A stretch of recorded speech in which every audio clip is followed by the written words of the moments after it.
back to this Real America's Voice news break. I'm Terrence Bates. Congressional Republicans are taking control of the narrative as it relates to the current government shutdown, which went into effect overnight. Just hours ago, Senate Majority Leader John Thune blasted his Democrat colleagues for forcing this shutdown. And everybody's now asking the question, how does this end? Well, it ends when the Senate Democrats pick this bill up, passed by the House of Representatives, and vote for it. It's on the floor of the Senate. We're going to vote later this morning on this, 24 pages. Does this look partisan? Does this look dirty to you? 24 pages to fund the government. Nothing more, nothing less, nothing else. The House kept it simple. We kept it simple in the Senate. This is something, as the Speaker noted, that 13 times in the past Senate Democrats have done when they were in the majority and Joe Biden was in the White House. In the meantime, at least 500,000 federal employees are at home right now and not at work after being furloughed. Some of them are even facing the prospect of being fired outright. Republicans blame congressional Democrats for holding government funding hostage over demands for funding expiring health care subsidies that are expected to raise insurance premiums for millions of Americans. A last-ditch effort to keep the government open failed on Tuesday when the Senate couldn't get the 60 votes necessary to avoid the shutdown. And as you just heard, Senate lawmakers will try again today to get those 60 votes needed to reopen the government. Amid the government shutdown woes, President Trump celebrating a victory when it comes to saving Americans money on prescription drugs. Tuesday, the commander-in-chief announced a deal with drug maker Pfizer to lower the cost of the company's prescription drugs for millions of Medicaid patients across the country. 47 says prices will soon be more in line with what the rest of the world is paying. Pfizer CEO even admitting that the United States has unfairly shouldered the cost burden of lower drug prices in other countries. That's a quick check of your headlines. I'm Terrence Bates. Thanks so much for being along for the ride.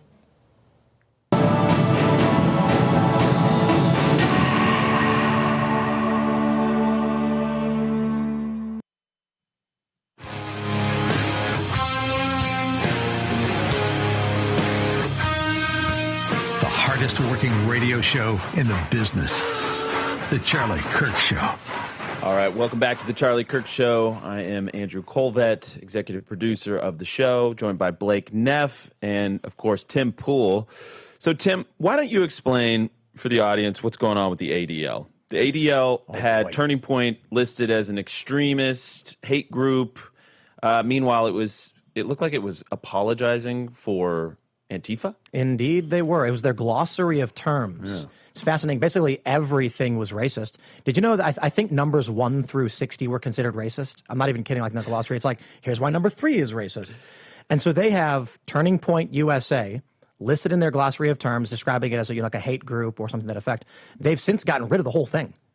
And I think at least they're starting to recognize the role they played in the avalanche. The saying goes, the snowflake doesn't blame itself for the avalanche. Each one of these NGOs, these organizations, they make money, they receive donations when they accuse people on the right of being Nazis or white supremacists. But the problem is they strip mined the whole place. There were no white supremacists left to condemn. So what could they do? Well, move over to regular old conservatives and accuse them of being racists, I guess, which has created this culture. I think all of that has played a deep role in the bifurcation of the moral worldview in this country. Liberals don't actually know who Charlie was and what he believed. And they were shielded from actually being exposed to it by the lies of these organizations. Yeah. So they would tell these liberals, Charlie was a racist white supremacist, don't listen to him.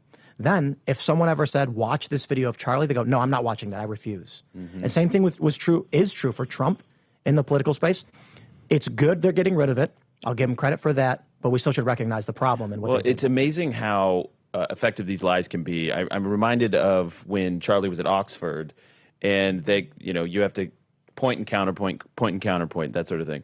And Charlie just dismissed that one gal, like out of I think it was a professor who parroted the Very Fine People hoax. Yeah. All these years later. Well, the Very Fine People hoax got repeated again this week by Nicole Hannah-Jones in the New York Times, in her article bashing Charlie. You're right. Yeah, I mean, it's just amazing how that happens and how insulated the algorithms make people, right? So that you live in an information bubble. You know what's funny? I'm not a conservative.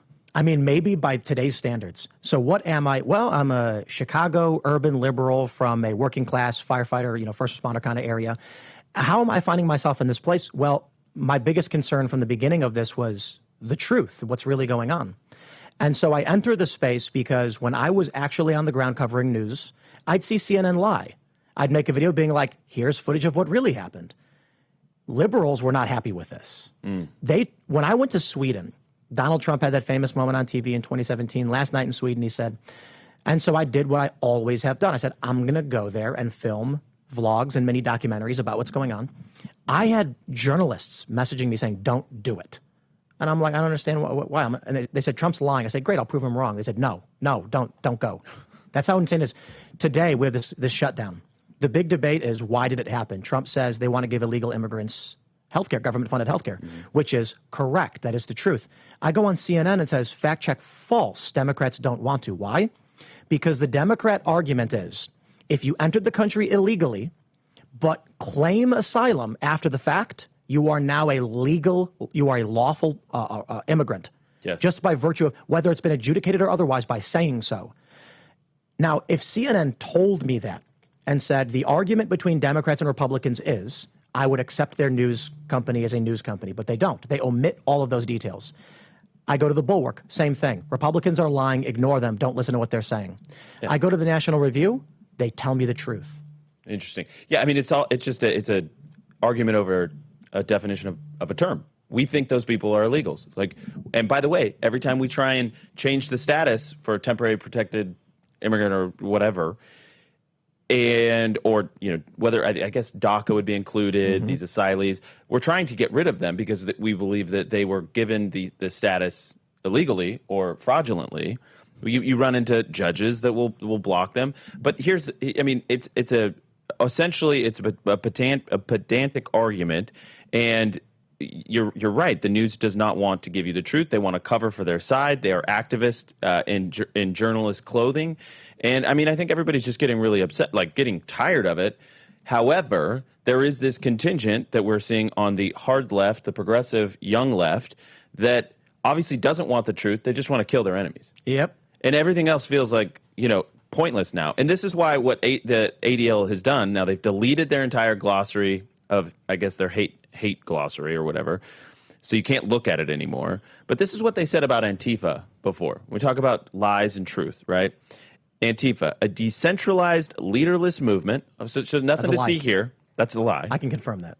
Composed of loose collections of groups, networks, and individuals who are vigorously, it's like it's an oddly positive way to say it, opposed to fascism and focused on countering right-wing extremism, both online and on the ground.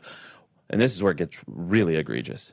While some Antifa adherents have engaged in violence or vandalism at rallies and events, this is not the norm, despite disinformation campaigns that suggest otherwise. Well, as a journalist who has been on the ground and inside of their meetings, I can confirm that's all lies. They engage in what's called the diversity of tactics. This is the term they use.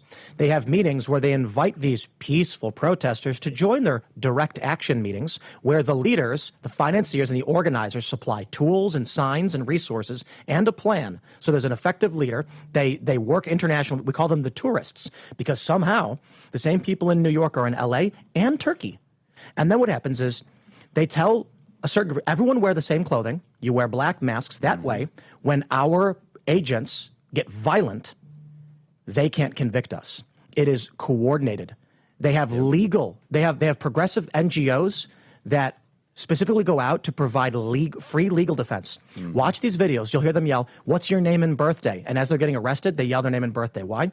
The legal apparatus they have as an aside to their groups then goes to the legal system, creates reasons by which the person must be released. They exploit our speech laws, our criminal laws, and our court systems so they can engage in this violence. But I'll just say one last thing.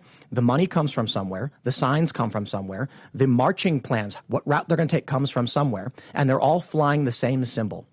They got leaders. Oh, they've got leaders. And by the way, in places like Portland, we had Tom Homan in the studio yesterday. And, you've got this ongoing battle in Portland to defend federal property in the ICE facilities that are, by the way, getting sniped in places like, there's been 3 ICE facilities that have been shot up, right? illegal immigrants in that instance died in Texas. So in places like Portland, where the local leaders are like, nothing to see here, everything's safe and peaceful.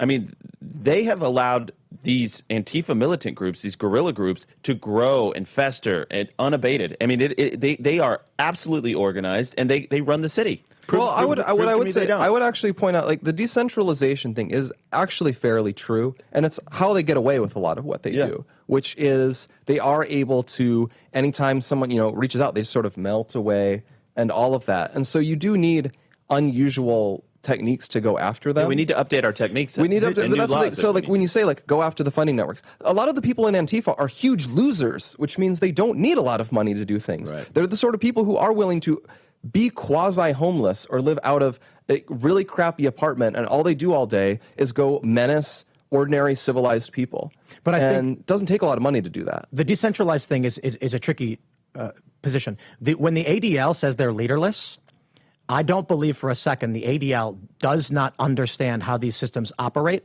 I think they're intentionally covering for the left for legal reasons. So in these direct action meetings, they will explain to you why the leaders must remain nameless. They've explicitly stated at all the meetings, I've been to maybe like a dozen of these, they say, if our leaders come forward and they're visible to law enforcement, they will be targeted, arrested, or smeared in the press. Mm-hmm. So while the leaders do exist, you meet them, you shake their hands. There has to be leaders. Any system, eventually people rise up and they become the leaders. Even lobsters have leaders. That's exactly right. Yep. So somebody is telling people where to go, because anybody who's worked at a Walmart or a Baskin Robbins or whatever understands some people are management, some people are not. Yes. And why is the ADL then claiming it's leaderless, other than to just cover and you know what bothers me, and you had a great bit on this earlier, Blake, a couple shows back, where we're talking about this both sidesism, right? I went on Smirkonish on CNN, I believe the weekend after it happened. And you know how if you do like a news hit, they plug you into the program feed, you kind of hear the program before your interview comes up. So you're sitting there watching the show. And, Smirkonish is an okay guy. I really don't have any particular bone to pick on, but I got inflamed that day. And it took everything in me to just keep it down the middle on the fairway, because I had to sit through a whole, this is both sides. Both sides need to tone down the rhetoric. Both sides need to do this. And I'm sitting here going like, you guys have no idea what our side has been up against for so long. And guys like you and guys like Steven Crowder and guys like Charlie knew it, and he knew it, and you guys know it firsthand, because the death threats and the threats are very real, and there's the calls with the FBI are very real, and you're constantly trying to play whack-a-mole with this stuff because groups like the ADL whitewashed it, and they cover for it. And this is, again, why I got so mad at Jimmy Kimmel, because that was a tacit indication, a signal, saying we're going to whitewash when people kill conservatives. Yep. We're going to lie about it. And by the way, when you tell me I can't, I'm going to double down on it, because I don't think you deserve the truth. We saw this Cato study. They say the right is responsible for more extremism, more violence. What they're really doing is they're saying fringe sovereign citizen and white supremacist extremists are the same thing as Charlie Kirk. That's what they were trying to do. Yes. I look at that and I say, okay, I literally don't care. What is the motivating ideology? This guy attacked the LDS Church. Was he motivated by Speaker Johnson? He wasn't?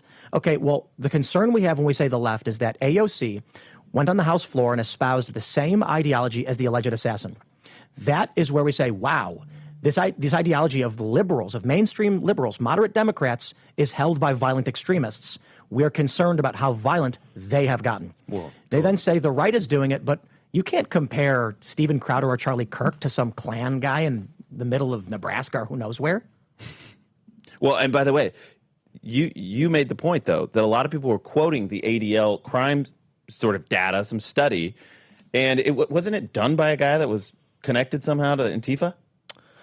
Oh, yeah. So there's several different studies. I don't know I can't remember which one. This might have been the, I can't remember the name. But yeah, one of the studies they were passing around was just literally made by an Antifa activist.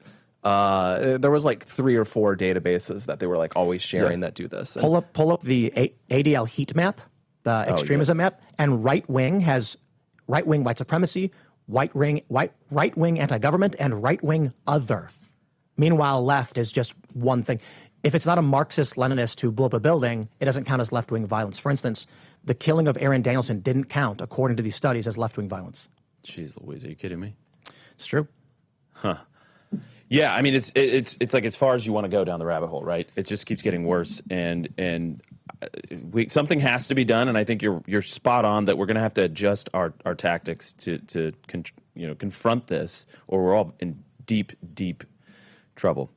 I'm going to tell you about another one of our partners here, and that's Tax Network USA. The government needs more money, your money, apparently. If you owe the IRS back taxes, they can garnish your wages, levy your bank accounts. They can even seize your retirement or take your home. Don't let the IRS target you. Call the professionals at Tax Network USA.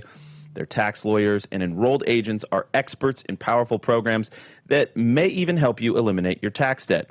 Tax Network USA is A+ rated and has saved over $1 billion for their clients. Whether you owe a few thousand or a few million, they can help you.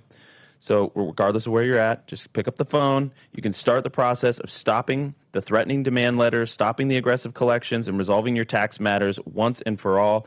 Call Tax Network USA, 1-800-958-1000, or visit tnusa.com. We'll be right back with Tim Pool.